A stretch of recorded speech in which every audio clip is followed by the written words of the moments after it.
ಯಾಕೆ ಅಂದ್ರೆ ನಮ್ಮ ಕಂದಾಯ ಇಲಾಖೆ ಹೇಗೆ ಅಂದ್ರೆ ನಮ್ದು ಒಂದು ರೀತಿ ಅಡಿಪಾಯ ಫೌಂಡೇಶನ್ ಇದ್ದಾಗೆ.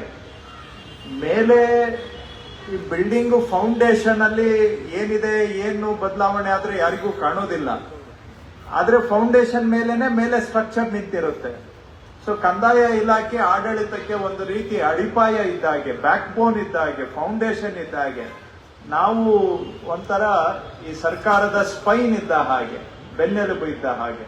ಸೊ ಬೆನ್ನೆಲುಬು ಒಳಗಡೆ ಏನಿದೆ ಅಂತ ಕಾಣೋದಿಲ್ಲ, ಮೇಲೆ ಹೊರಗಡೆದು ಮಾತ್ರ ಕಾಣುತ್ತೆ. ಆದ್ರೆ ನಾವು ಮಾಡುವಂತ ಕೆಲಸ ಸರ್ಕಾರದ ಅನೇಕ ಇಲಾಖೆಗಳಿಗೆ ಸರ್ಕಾರ ಬಿಟ್ಬಿಡಿ, ಅದಕ್ಕಿಂತ ಹೆಚ್ಚಾಗಿ ಜನಗಳ ಜೀವನದ ಮೇಲೆ ನೇರ ಪರಿಣಾಮ ಬೀರ್ತಕ್ಕಂತಹದ್ದು.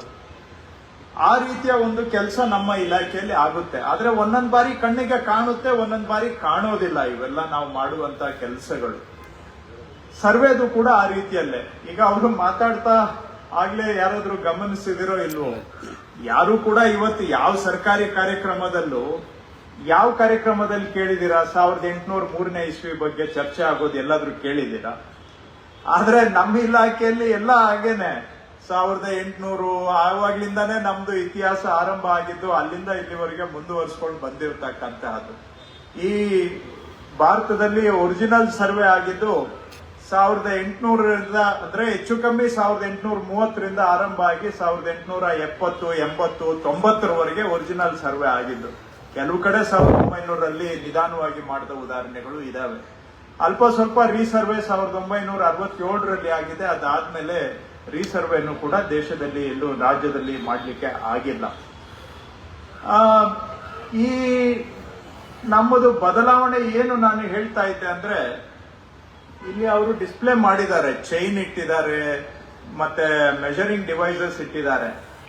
ಬಹುಶಃ 1806ನೇ ಇಸ್ವಿ ಅಂತ ಏನು ಮಂಜುನಾಥ್ ಅವರು ಹೇಳಿದ್ರು, ಆ ಚೈನ್ 1806ನೇ ಇಸ್ವಿಯಿಂದ 2025ನೇ ಇಸ್ವಿವರೆಗೂ ಅದೇ ಇನ್ಸ್ಟ್ರೂಮೆಂಟೇ ಉಪಯೋಗಿಸ್ತಾ ಇದೀವಿ ನಾವು. ಅದೇ ಡ್ರಾಯಿಂಗ್, ಅದೇ ಪೇಪರು, ಅದೇ ಪೆನ್ಸಿಲ್, ಅದೇ ಸ್ಕೇಲು. ಪ್ರಪಂಚ ಇಷ್ಟು ಬದಲಾಗಿದೆ. ಆದ್ರೆ ಸರಿನೋ ಅಥವಾ ತಪ್ಪೋ ನನಗೂ ಗೊತ್ತಿಲ್ಲ. ಆದ್ರೆ ನಮ್ಮ ವಿಧಿ ವಿಧಾನಗಳು ಮಾತ್ರ ಹೆಚ್ಚು ಕಡಿಮೆ ಹಾಗೆ ಬಂದಿದೆ.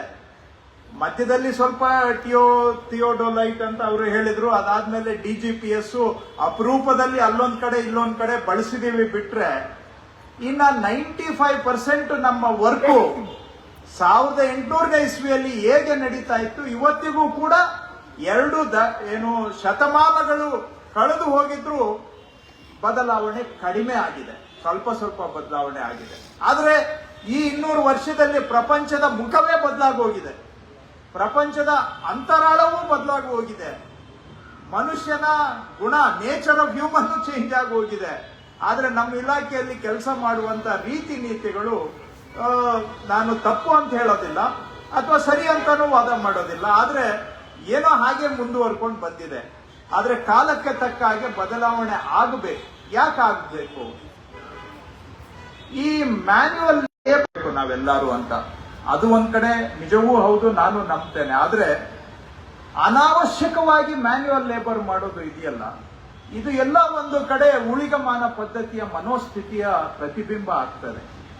ಯಾವ ಕೆಲಸವನ್ನ ನಾವು ತಂತ್ರಜ್ಞಾನ ಉಪಯೋಗಿಸಿಕೊಂಡು ಸರಳವಾಗಿ ಮಾಡಬಹುದು, ಮನುಷ್ಯರ ಮೇಲೆ ಕೆಲಸದ ಹೊರೆಯನ್ನ ಕಡಿಮೆ ಮಾಡಬಹುದು, ಅಂತಹದನ್ನ ಅವ್ರ ಮೇಲೆ ಹೊರೆ ಹೇರುವುದು ಇದೆಯಲ್ಲ, ಇದು ಸಾಮಾಜಿಕ ನ್ಯಾಯಕ್ಕೆ ವಿರುದ್ಧ.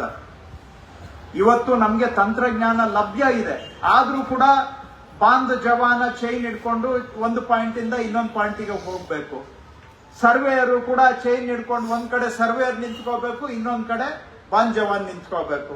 ಒಂದ್ ಸರ್ವೆ ಮಾಡ್ಬೇಕು ಅಂದ್ರೆ 3-4 ಜನ ಇರಬೇಕು. ಅದನ್ನೆಲ್ಲ ಸರ್ವೆ ಮಾಡಿ ಬಂದು ಟೇಬಲ್ ಮೇಲೆ ಕೂತ್ಕೊಂಡು ಒಂದು ಸರ್ವೆನ ಪೇಪರ್ಗೆ ತರಕ್ಕೆ 3 hours 3 ಗಂಟೆ ಮತ್ತೆ ಟೈಮ್ ಕಳಿಬೇಕು. ಕರೆಕ್ಟ್ ಏನಪ್ಪಾ? 3 ಗಂಟೆ ಆಗುತ್ತಾ? ಎಷ್ಟು ಒಂದು ಸರ್ವೆ ಡ್ರಾಯಿಂಗ್ ಮಾಡ್ಬೇಕು ಅಂದ್ರೆ 3 hours. ಇವೆಲ್ಲವೂ ಕೂಡ ಇವತ್ತು ಒಂದು ಕಾಲದಲ್ಲಿ ನಾನು ಚಿಕ್ಕವನಿದ್ದಾಗ ರಾಜೀವ್ ಗಾಂಧಿ ಅವರು ಭಾರತ ದೇಶಕ್ಕೆ ಸೂಪರ್ ಕಂಪ್ಯೂಟರ್ ತಂದಾಗ ಎಷ್ಟೋ ಜನ ವಿರೋಧ ಮಾಡಿದ್ರು, ನಮ್ಮ ದೇಶಕ್ಕೆ ಸೂಪರ್ ಕಂಪ್ಯೂಟರ್ ತರಬಾರದು ಅಂತ. 86, 87ನೇ ಇಸ್ವಿಯಲ್ಲಿ. 91ನೇ ಇಸ್ವಿಯಲ್ಲಿ ಬ್ಯಾಂಕ್ಗಳು ಕಂಪ್ಯೂಟರೈಸೇಷನ್ ಆರಂಭ ಮಾಡಿದಾಗ ಮನಮೋಹನ್ ಸಿಂಗ್, ನರಸಿಂಹರಾಯರು ಇಡೀ ಬ್ಯಾಂಕ್ಗಳು ಕಂಪ್ಯೂಟರೈಸೇಷನ್ ವಿರುದ್ಧ ನೇಷನ್ ವೈಡ್ ಸ್ಟ್ರೈಕ್ ಮಾಡಿದ್ರು. 10 ದಿನ ಸ್ಟ್ರೈಕ್ ಕಂಪ್ಯೂಟರೈಸೇಷನ್ ವಿರುದ್ಧ. ಆದ್ರೆ ಯಾಕೆ ಸೂಪರ್ ಕಂಪ್ಯೂಟರ್ದು ಹೇಳಿದೆ ಅಂದ್ರೆ, ರಾಜೀವ್ ಗಾಂಧಿ ಅವರು ಇಂಡಿಯಾಗೆ ಏನು ಸೂಪರ್ ಕಂಪ್ಯೂಟರ್ ತಗೊಂಡ್ ಬಂದ್ರಲ್ಲ, ಆ ಕಾಲಕ್ಕೆ ದೊಡ್ಡ ಇಶ್ಯೂ ಅದು. ಸೂಪರ್ ಕಂಪ್ಯೂಟರ್ ತರಬೇಕಾ ಬೇಡವಾ ಅಂತ ಏನೋ ಮಾಡಿ ಸೂಪರ್ ಕಂಪ್ಯೂಟರ್ ತಂದ್ರು. ಆದ್ರೆ ಆ ಸೂಪರ್ ಕಂಪ್ಯೂಟರ್ ಎಷ್ಟು ಕೆಲಸ ಮಾಡ್ತಾ ಇತ್ತು ಅದಕ್ಕಿಂತ ಜಾಸ್ತಿ ಕೆಲಸ ಈ ಫೋನ್ ಮಾಡುತ್ತೆ. ಸೂಪರ್ ಕಂಪ್ಯೂಟರ್ ಇಂಡಿಯಾಗೆ ಒಂದು ಸೂಪರ್ ಕಂಪ್ಯೂಟರ್ ತರೋದಕ್ಕೆ ರಾಜೀವ್ ಗಾಂಧಿ ಅರಸಾಹಸ ಮಾಡಿದ್ರು.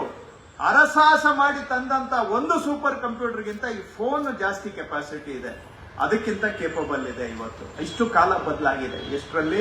30 ವರ್ಷದಲ್ಲಿ.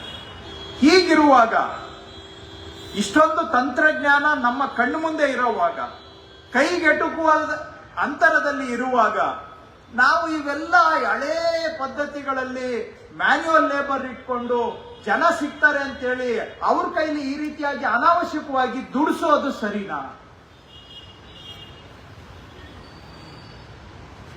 ಇದು ನಿಜವಾಗಿ ಮಾನವ ಸಂಪನ್ಮೂಲಕ್ಕೆ ಗೌರವ ಕೊಟ್ಟಂಗ ಅಥವಾ ಅವರ ಗೌರವವನ್ನ ಕಡಿಮೆ ಮಾಡಿಸುವಂತಹದ್ದು? ಈ ಪ್ರಶ್ನೆನೂ ಕೂಡ ಇದು ಒಂದ್ ಕಡೆ ಅಡ್ಮಿನಿಸ್ಟ್ರೇಷನ್ ಬಿಟ್ಬಿಡಿ, ಇನ್ನೊಂದು ಕಡೆ ನಾವು ಹ್ಯೂಮನ್ ಡಿಗ್ನಿಟಿ ಪರ್ಸ್ಪೆಕ್ಟಿವ್ ಇಂದ ನೋಡಿದಾಗ ಅನಗತ್ಯವಾಗಿ ಅವರನ್ನ ಬೀದಿಯಲ್ಲಿ ನಿಲ್ಲಿಸ್ಬಿಟ್ಟು, ಒಂದು ಜಮೀನಲ್ಲಿ ನಿಲ್ಲಿಸ್ಬಿಟ್ಟು ದುಡಿಯೋರಿದ್ದಾರೆ ಅಂತ ದುಡಿಸೋದು ಸರಿನಾ? ನ್ಯಾಯಸಮ್ಮತವಾ ಇದು?